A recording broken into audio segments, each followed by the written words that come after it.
6 ते 8 महिन्याच्या बाळाचा डाएट चार्ट नक्की कसा असायला पाहिजे याविषयी आपण या व्हिडिओमध्ये बघणार आहे आणि आपल्या बाळाचं वजन वाढण्यासाठी काय करू शकतो.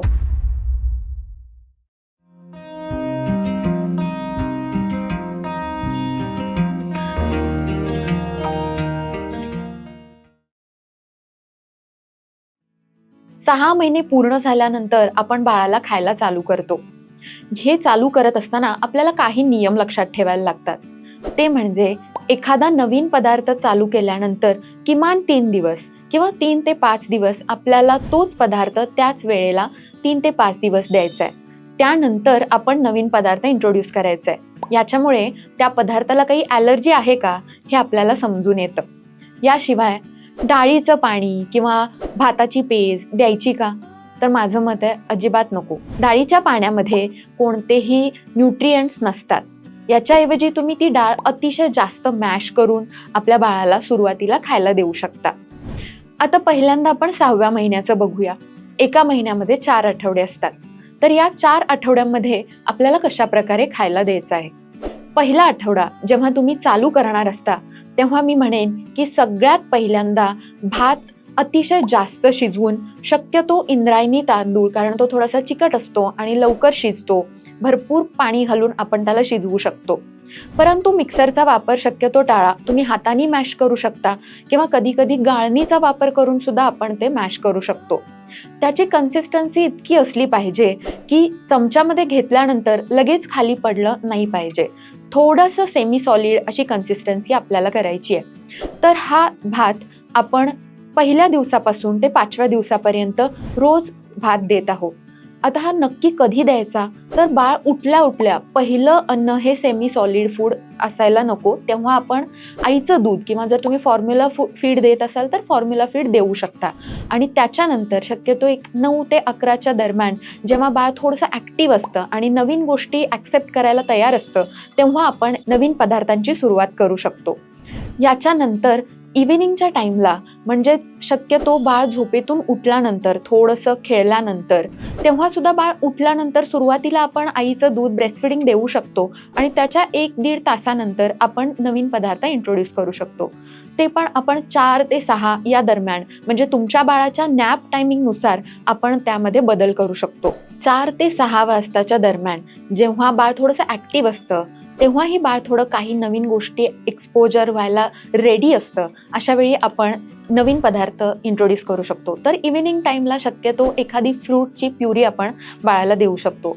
यामध्ये ॲपल आहे, गाजर आहे किंवा बीट यासारख्या पदार्थांचे छोटे छोटे प्युरीज करून, यावेळी मात्र आपल्याला थोड्याफार प्रमाणामध्ये सुरुवातीला मिक्सर वापरावा लागेल, कारण आपल्या बाळाला एवढ्या जास्त कन्सिस्टन्सी, सॉलिड कन्सिस्टन्सीचे पदार्थ ॲक्सेप्ट करण्याची टेंडन्सी नसेल. परंतु आपण हळूहळू हे प्रमाण कमी करू शकतो. खूपदा पेरेंट्स यावेळी हे फ्रूट शिजवून घेतात, परंतु शिजवल्यामुळे त्यातली जीवनसत्व नाहीशी होतात. त्यामुळे शक्यतो ट्राय करा की हे फूड किंवा फ्रूट्स आपण रॉ वापरतोय. ऑब्व्हियसली आपण ते जास्त व्यवस्थितप्रमाणे स्वच्छ धुवूनच वापरणार आहे. परंतु याची कन्सिस्टन्सी अजून सॉफ्ट होण्यासाठी आपण ब्रेस्ट मिल्कचाही वापर करू शकतो किंवा तुम्ही जर फॉर्म्युला मिल्क वापरत असाल तर फॉर्म्युला मिल्कही त्यामध्ये ॲड करून आपण आपल्या बाळाला देऊ शकतो. किंवा कधीकधी बॉइल्ड वॉटरसुद्धा काही पेरेंट्स यामध्ये ॲड करतात. तर पहिल्या आठवड्यामध्ये आपण सुरुवात तर केली राईस पॉरिजनी. ते आपण 3 ते 5 दिवस दिलं आहे आणि इव्हिनिंगला जे कोणतं लोकल किंवा सीझनल फ्रूट आहे ते आपण वापरतोय. आता याच्यानंतर नेक्स्ट वीकमध्ये किंवा ह्या 5 दिवसांच्या नंतर आपण डाळीचा वापर करू शकतो. या 3 ते 5 दिवसांच्या नंतर सकाळच्या वेळेमध्ये आपण कोणतीही एखादी हलकी, जी पचायला हलकी आहे अशी डाळ वापरू शकतो. यामध्ये मी मूग डाळ सजेस्ट करेन. मूग डाळ पण आपण भरपूर शिजवून घ्यायची आहे आणि ती आपल्या बाळाला द्यायची आहे. जसं मागच्या आठवड्यामध्ये किंवा मागच्या काही दिवसांमध्ये आपण राईस वापरला, तांदूळ वापरला, त्या पद्धतीने ह्या आठवड्यामध्ये किंवा ह्या काही दिवसांमध्ये आपण डाळ वापरायची आहे, खूप जास्त शिजवून.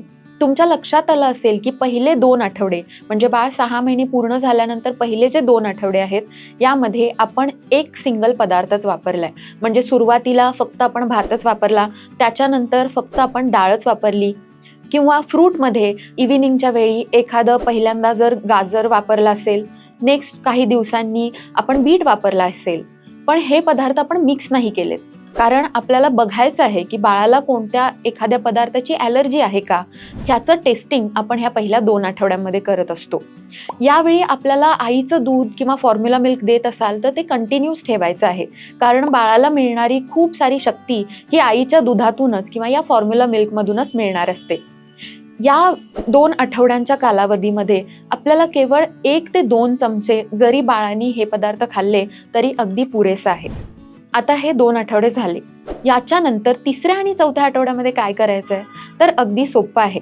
3ऱ्या आणि 4थ्या आठवड्यामध्ये जे पहिल्या 2 आठवड्यामध्ये आपण पदार्थ वापरले तेच आपल्याला मिक्स करायचे आहेत. म्हणजे काय करू आपण, तर डाळ आणि भाताची खिचडी बनवू, ती 4-5 दिवस देऊ. त्याच्यानंतर त्यामध्ये काही व्हेरिएशन्स आणू, म्हणजे काही पालेभाज्या आपण यामध्ये टाकू, त्या 3 ते 5 दिवस देऊ. यानंतर वेगवेगळं जसं की बटाटे आहेत, वांगी आहेत किंवा बीन्स असतील, ह्यासारख्या भाज्यासुद्धा आपण या खिचडीमध्ये इंट्रोड्यूस करू शकतो. तसंच इव्हिनिंगला काय करू शकतो, तर स्वीट पोटॅटो म्हणजे रताळे असेल किंवा गाजर असेल, हे दोन्ही मिक्स करून देऊ शकतो. अशा प्रकारे मिक्स अँड मॅच करत आपण हा 6व्या महिन्याच्या एंडला येऊ शकतो. म्हणजे पहिल्या 2 आठवड्यामध्ये जे 1 ते 2 चमचे आपलं बाळ खात होतं, हे प्रमाण आपल्याला अर्ध्या वाटीपर्यंत हळूहळू वाढवायचं आहे. याच्याविषयी अगदी डिटेल काय नियम फॉलो करायचे याचा आम्ही एक सेपरेट व्हिडिओ 6 महिन्यानंतर आपण सॉलिड स्टार्ट करताना कोणती काळजी घ्यायची आहे, हा एक वेगळा व्हिडिओ केला आहे. त्याची लिंक मी तुम्हाला डिस्क्रिप्शन बॉक्समध्ये देतच आहे. याशिवाय 7 ते 8 महिन्याच्या दरम्यान म्हणजे हे 4 आठवडे झाल्यानंतर आपण हे व्हेरिएशन म्हणजे वेगवेगळा मिक्स अँड मॅच करतच आहोत, पण ह्याच्यामध्ये अजून त्याची घनता वाढवण्यासाठी किंवा त्याचं न्यूट्रिटिव्ह व्हॅल्यू वाढवण्यासाठी आणि आपल्या बाळाचं वजन वाढण्यासाठी काय करू शकतो, तर याच्यामध्ये आपण तूप घालू शकतो किंवा ड्रायफ्रूट्सची पावडर ही करून आपण ह्यामध्ये मिक्स करू शकतो. याशिवाय एखाद्या वेळी आपण रव्याची खीर किंवा रव्याचा शिरा किंवा उपीट जास्त स्पायसी न करता आपण आपल्या बाळाला देऊ शकतो. 6 ते 8 महिन्यापर्यंतचं आपलं टार्गेट असलं पाहिजे की आपल्याला बाळाला वेगवेगळ्या व्हरायटीचे फूड द्यायचे आहेत, इंट्रोड्यूस करायचे आहेत. सुरुवातीला अगदी थिन कन्सिस्टन्सीच्या पदार्थांपासून आपल्याला थोडं थोडं त्याची कन्सिस्टन्सी वाढवत आणायची आहे आणि 1 ते 2 चमचे खाणारं बाळ आपल्याला हळूहळू अर्ध्या वाटीपर्यंत आणायचं आहे. हे एवढंच आपलं टार्गेट असलं पाहिजे. आणि सोबतच तुम्ही बाळाची ग्रोथ आणि डेव्हलपमेंट यावरतीही लक्ष द्यायला हवं. बाळाची दर महिन्याला काय वाढ व्हायला पाहिजे, कोणत्या महिन्यामध्ये कोणते माइलस्टोन्स अचीव्ह करायला पाहिजेत, याची एक वेगळी प्लेलिस्ट आपण केलेली आहे. त्याची लिंकसुद्धा आपल्याला डिस्क्रिप्शन बॉक्समध्ये मिळेल, तर तीसुद्धा तुम्ही नक्की पहा. अशाच युजफुल आणि इन्फॉर्मेटिव्ह व्हिडिओजसाठी डॉक्टर मम्मी चॅनलला नक्की सबस्क्राईब करा. धन्यवाद.